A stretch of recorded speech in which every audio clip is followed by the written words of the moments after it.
অবৈধ ভিওআইপি ব্যবসার কার্যক্রম সম্পর্কে তথ্য পেয়ে সোমবার সকালে রাজধানীর নয়াপল্টনের ৬৩ নম্বর বহুতল ভবনের একটি ফ্ল্যাটে অভিযান চালায় র্যাব ৩-এর একটি দল। কয়েক ঘন্টার অভিযানে উদ্ধার করা হয় ৩০,০০০-এরও বেশি অবৈধ সিম কার্ড ও বেশ কয়েকটি রাউটার সহ ভিওআইপি ব্যবসার সরঞ্জাম।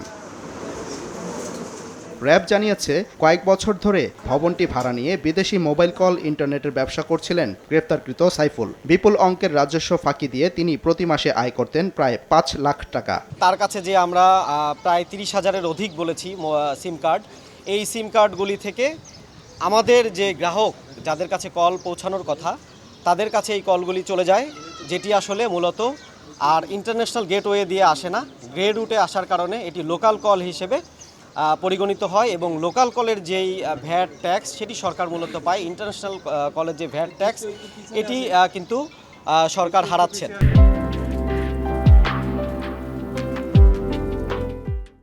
প্রাথমিক জিজ্ঞাসাবাদের বরাত দিয়ে র্যাব কর্মকর্তা জানান, কয়েক বছর আগে গুলিস্তানের পাতাল মার্কেটের মোবাইলের দোকানের এক কর্মচারীর কাছ থেকে অবৈধ ভিওআইপির ব্যবসার হাতে খড়ি সাইফুলের। বিভিন্ন সিমের দোকান থেকে গ্রাহকদের ফিঙ্গারপ্রিন্ট প্রতারণা করে বিক্রি করা সিম তিনি সংগ্রহ করতেন। একটা সিম রেজিস্ট্রেশন করতে যাওয়ার সময় তিনি একাধিক সিম ফিঙ্গারপ্রিন্টের মাধ্যমে রেজিস্ট্রেশন করিয়ে 2টি বা 3টি সিম অতিরিক্ত করে রাখেন।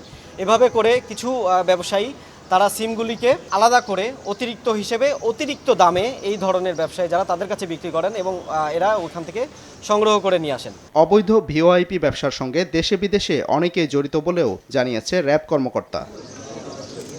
সাদিকুর রহমান, সময় সংবাদ, ঢাকা।